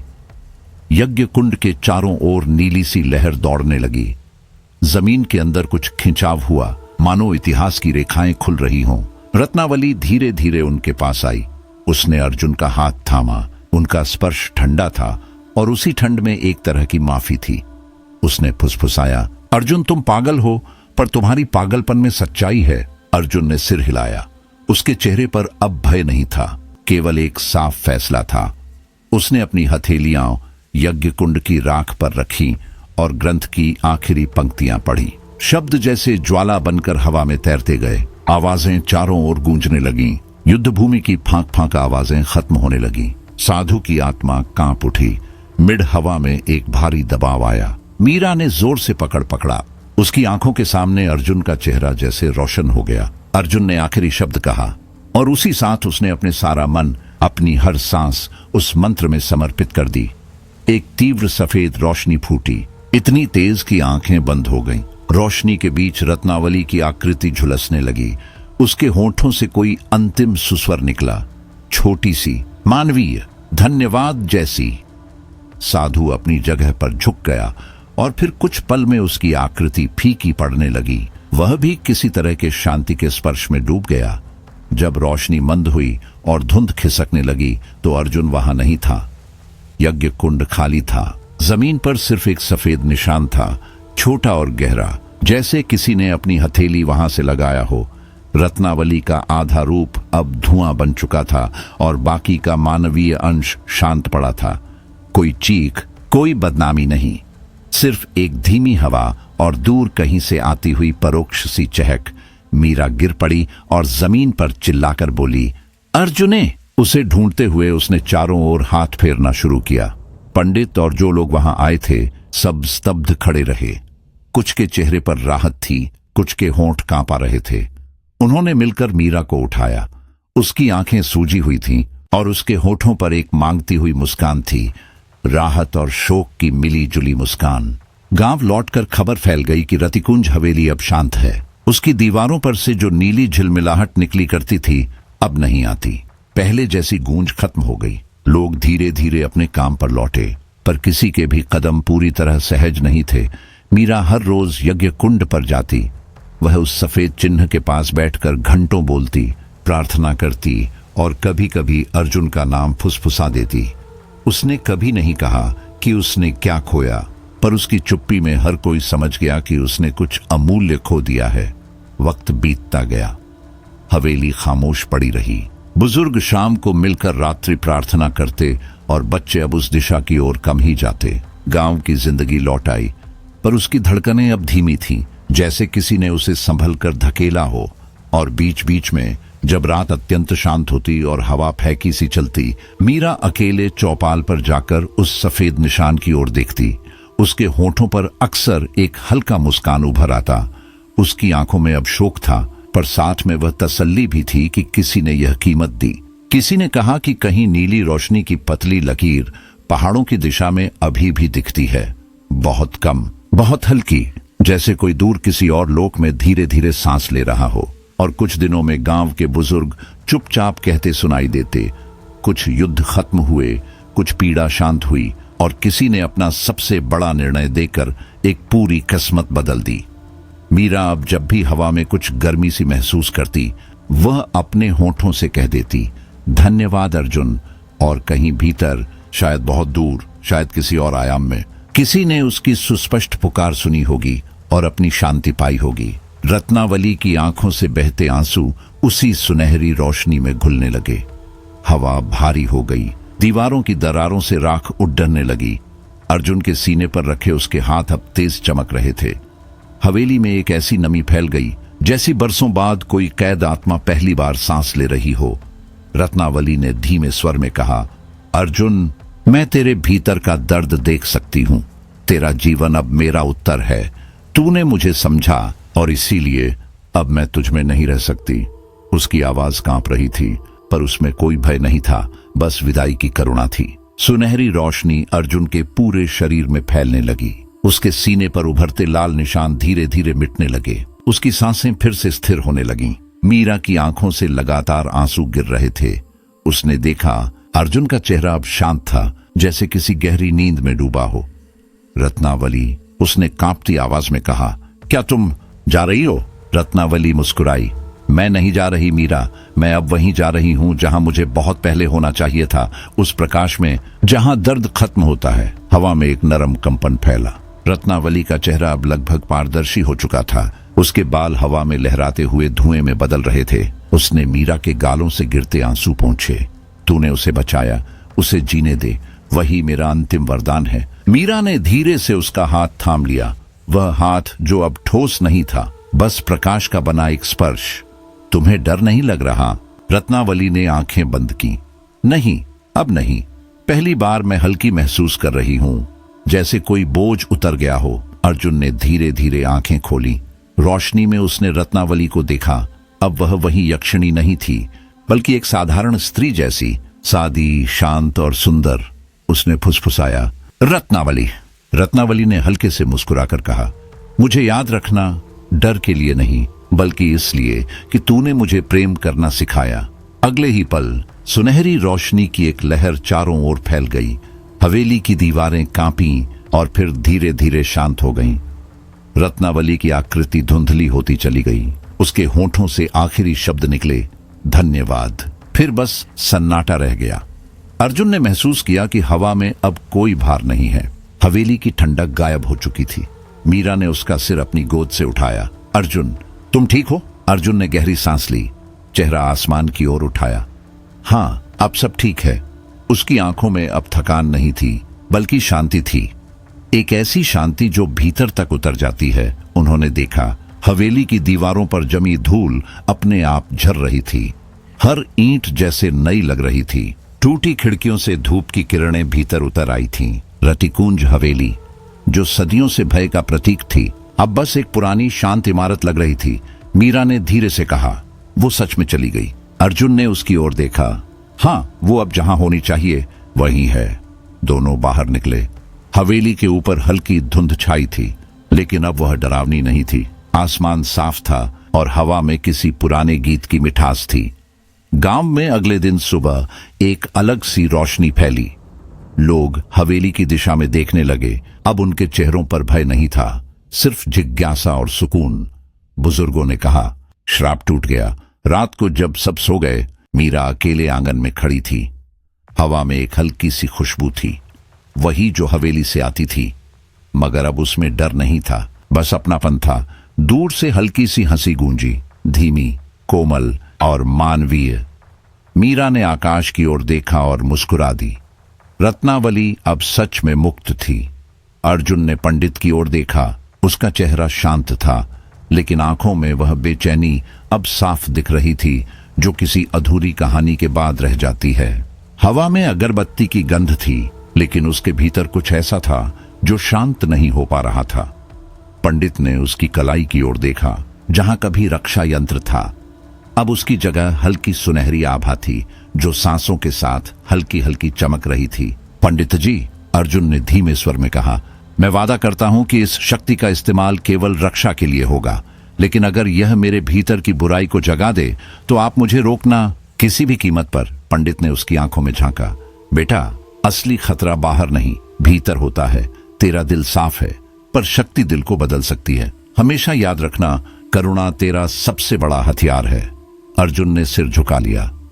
पंडित उठे। उनके कदम धीमे थे, लेकिन उनकी आवाज में भारीपन था। मठपुरा का श्राप खत्म हुआ है, पर कुछ श्राप सिर्फ मिटते नहीं, वे रूप बदलकर जीवित रहते हैं। पंडित के जाने के बाद अर्जुन कुछ देर वहीं बैठा रहा। हवा में नमी थी। दूर से मंदिर की घंटी बज रही थी और पेड़ों की छाया लंबी होकर जमीन पर फैल रही थी। मीरा धीरे धीरे आई। उसके कदम हल्के थे, लेकिन चेहरे पर अब थकावट की जगह सुकून था। तुम अब अलग लगते हो, उसने कहा। पहले डर था तुम्हारे भीतर, अब बस शांति है। लेकिन तुम्हारी आंखें, वो अब भी वैसी नहीं हैं। अर्जुन ने उसकी ओर देखा। उसकी आंखों में अब गहराई थी, जैसे कोई परछाई भीतर छिपी हो। शायद ऐसा इसलिए है क्योंकि अब मैं वो चीजें देख सकता हूं जो बाकी नहीं देख पाते। हवा में जो अनसुनी बातें हैं, पेड़ों की फुसफुसाहट और वो आत्माएं जो अब भी रास्ता खोज रही हैं। मीरा की आंखें फैल गईं। मतलब तुम अब उन्हें महसूस कर सकते हो? अर्जुन ने हल्की मुस्कान दी। हाँ, रत्नावली का अंश गया नहीं है मीरा, वह मेरे भीतर है, पर अब वो दर्द नहीं, दिशा है। उसने मुझे डर नहीं, समझ दी है। सूरज डूब रहा था। मठपुरा गांव सुनहरी रोशनी में नहाया था। बच्चे हंसते हुए गलियों में भाग रहे थे। औरतें चौपाल पर दिए सजा रही थीं। मवेशियों की घंटियां हवा में बज रही थीं। पहली बार गांव सामान्य लग रहा था, लेकिन अर्जुन जानता था, शांति के भीतर भी गहराई में कुछ हिलता रहता है। रात आई। हवा ठंडी थी। अमावस्या के बावजूद आसमान साफ था। अर्जुन अकेले चौपाल पर बैठा था। दूर से मलबे में तब्दील हवेली पर चांदनी पड़ रही थी। उसने महसूस किया कि वह जगह अब डर नहीं फैला रही थी, बल्कि किसी गहरी प्रार्थना जैसी लग रही थी, जैसे सदियों पुरानी आत्माएं आखिरकार चैन से सो गई हों। अचानक हवा का एक झोंका आया। अर्जुन के कानों में एक हल्की आवाज पड़ी, धीमी, स्त्री स्वर में, जैसे कोई परिचित नाम पुकार रहा हो। अर्जुन, वह नहीं चौंका, बस मुस्कुराया। रत्नावली। हवा में वही पुरानी खुशबू घुल गई, चंदन, मिट्टी और हल्की धूप की। अर्जुन ने आंखें बंद की। उसके भीतर शांति थी, पर साथ ही एक कंपन भी, जैसे उसकी नसों में कोई नई शक्ति बह रही हो। अगली सुबह गांव के बच्चे चौपाल पर दौड़ते हुए पहुंचे। उन्होंने देखा कि रात भर में रतिकुंज हवेली की राख के बीच कुछ नया उगा था। एक छोटा नीम का पेड़, उसकी पत्तियों पर ओस की बूंदें चमक रही थीं और नीचे की मिट्टी में हल्की सुनहरी रेखाएं थीं, जो सीधे अर्जुन के घर की दिशा में जाती थीं। लोगों ने कहा, यह रत्नावली का आशीर्वाद है। और सचमुच उसी दिन से मठपुरा में अजीब बदलाव आने लगा। फसलें पहले से बेहतर उगने लगीं। सूखी नदियों में पानी लौट आया। हवेली की जगह अब मंदिर बन गया और उसके द्वार पर सिर्फ एक वाक्य खुदा था, करुणा में ही मुक्ति है। लेकिन रातों में जब गांव सो जाता, कभी कभी अर्जुन की खिड़की पर हल्की नीली रोशनी झिलमिलाती। वह उठकर बाहर जाता, आकाश की ओर देखता और फुसफुसाता, मैं याद रखूंगा रत्नावली, मैं इस शक्ति को पवित्र रखूंगा। और कहीं दूर किसी अन्य लोक में वही स्त्री हंसी सुनाई देती, धीमी, शांत और अब पहली बार निर्दोष। रात गहरी थी। घर के बाहर नीम का पेड़ धीमी हवा में झूम रहा था। उसकी पत्तियों की सरसराहट जैसे किसी भूले हुए राग की तरह लग रही थी। अर्जुन आईने के सामने खड़ा था। दिए की मध्यम रोशनी में उसका चेहरा थका हुआ, आंखों के नीचे हल्के नीले घेरे और माथे पर पसीने की बूंदें चमक रही थीं। उसने आईने में खुद को देखा, एक साधारण आदमी जिसने गांव को बचाया था, पर जिसकी आंखों के भीतर अब भी कुछ जाग रहा था। धीरे धीरे आईने की सतह पर हल्की लहर सी उठी। उसका प्रतिबिंब धुंधला होने लगा। उसने पलकों को झपकाया, पर अगली ही सांस में उसके सामने रत्नावली का चेहरा उभर आया। वही मोहक आंखें, वही आधी मुस्कान जो डर और सौंदर्य के बीच झूलती थी। अर्जुन का दिल धक से रुक गया। वह पीछे हट गया, पर आईने में रत्नावली का चेहरा वैसे ही बना रहा। कुछ सेकंड बाद आईना फिर साफ हो गया। अब उसमें सिर्फ वह था, पसीने से भीगा, सांसें टूटी हुई और आंखों में अनकहा भय। उसने फुसफुसाया, क्या मैं अब वही बन रहा हूं? उस रात अर्जुन सो नहीं सका। नींद आई तो बिखरी हुई, और उसमें वही आवाज, नरम, मोहक और भयावह, तुम अब मेरे हिस्से हो अर्जुन, डर मत, मैं तुम्हारे साथ हूं। अर्जुन झटके से जागा। उसका शरीर भीग चुका था। उसने अपनी कलाई की ओर देखा। वहीं पुराना निशान अब हल्का लाल चमक रहा था। उसने हाथ कांपते हुए ढका और दीवार की ओर देखा, जहां परछाई थरथरा रही थी। सुबह गांव वाले आए। उनके चेहरों पर कृतज्ञता थी। कोई फल लाया, कोई दूध, बच्चे फूल लाए। हर कोई उसे नायक मान रहा था। पर अर्जुन के भीतर गहराई में कुछ बदल चुका था।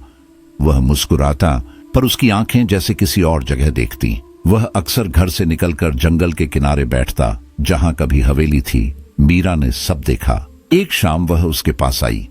हवा में हल्की ठंड थी। दूर कहीं उल्लू बोला।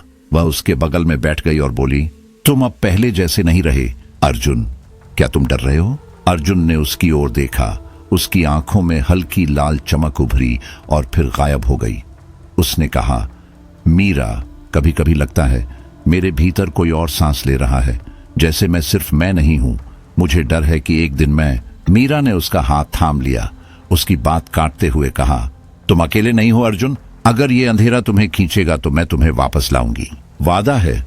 अर्जुन की आंखों में पहली बार नरमी आई। उसने गहरी सांस ली। शायद यही मेरी सबसे बड़ी ताकत है मीरा। लेकिन उसी पल हवा की दिशा बदली। उसके चेहरे पर ठंडक पड़ी, जानी पहचानी, वही हवेली की गंध, वही अदृश्य आहट। उसने पीछे मुड़कर देखा। जंगल के उस ओर से हल्की लाली उठ रही थी। उसने कुछ नहीं कहा, पर उसकी रीढ़ ठंडी पड़ गई। साल गुजर गए। मठपुरा गांव अब शांत था। रतिकुंज हवेली के खंडहरों पर जंगली घास उगाई थी। लोग वहां से बेखौफ गुजरते। अर्जुन और मीरा की शादी हो चुकी थी। उनका घर बच्चों की हंसी और दीपों की रोशनी से भरा था। लगता था सब खत्म हो गया।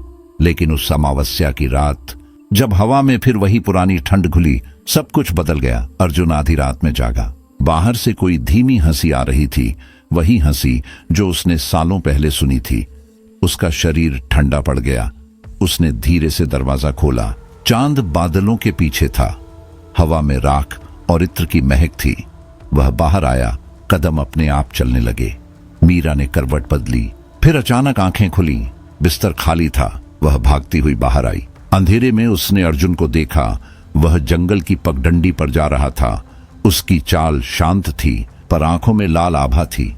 अर्जुन, उसने चीखा, लेकिन वह नहीं रुका। हवेली के खंडहरों तक पहुंचते ही हवा ठंडी बर्फ जैसी हो गई। टूटी दीवारों से लाल रोशनी उठी। जमीन पर पुराने मंत्रों की आकृतियां खुदने लगीं। हवा में वही महक भर गई, धूप, राख और पिघला हुआ इत्र। अर्जुन उस लाल उजाले के बीच खड़ा था। उसकी आंखें अब पूरी तरह लाल थीं। उसके होठों पर वही मुस्कान थी, वह जो कभी रत्नावली की थी। उसने धीमे स्वर में कहा, अब मेरी प्यास कभी नहीं बुझेगी। मीरा ने दौड़कर उसका हाथ पकड़ना चाहा। अर्जुन, मेरी ओर देखो, प्लीज वापस आओ। उसकी आवाज कांप रही थी, विनती कर रही थी, लेकिन अर्जुन की परछाई अब फैल रही थी, लंबी, विकृत, जैसे कोई दूसरा रूप ले रही हो। हवा में वही मोहक हंसी गूंज उठी। मीरा ने चीखते हुए उसका हाथ थामा, पर उसके हाथ से ठंडक की लहर निकली, इतनी गहरी कि उसके उंगलियां सुन्न पड़ गईं। अर्जुन की आकृति लाल धुंध में घुलने लगी। अगले ही पल वह खंडहरों के भीतर चला गया, धीरे धीरे, बिना कुछ कहे। लाल रोशनी आसमान तक उठी और फिर सब कुछ सन्नाटे में डूब गया। मीरा वहीं घुटनों के बल बैठ गई। उसकी आंखों से आंसू गिरते रहे, पर उसकी निगाहें अब भी उसी दिशा में थीं। हवा में वही हंसी अब भी गूंज रही थी, पहले धीमी, फिर तेज, फिर सब कुछ खामोश। सुबह जब गांव वाले वहां पहुंचे तो खंडहर की मिट्टी अब भी गीली थी। जमीन पर ताजा लाल साड़ी का टुकड़ा पड़ा था और उसके पास वही पुराना यक्षिणी का निशान हल्का चमकता हुआ। किसी ने धीमे से कहा, शायद रतिकुंज का श्राप कभी खत्म नहीं होगा। रात फिर आई। हवेली के खंडहरों से लाल रोशनी उठी और इस बार हंसी किसी और की थी, भारी, गहरी, मर्दानी। दूर खड़े किसी ने कहा, इस बार हवेली ने किसी और को चुना है। और उस रात के बाद मठपुरा में फिर कभी शांति नहीं रही।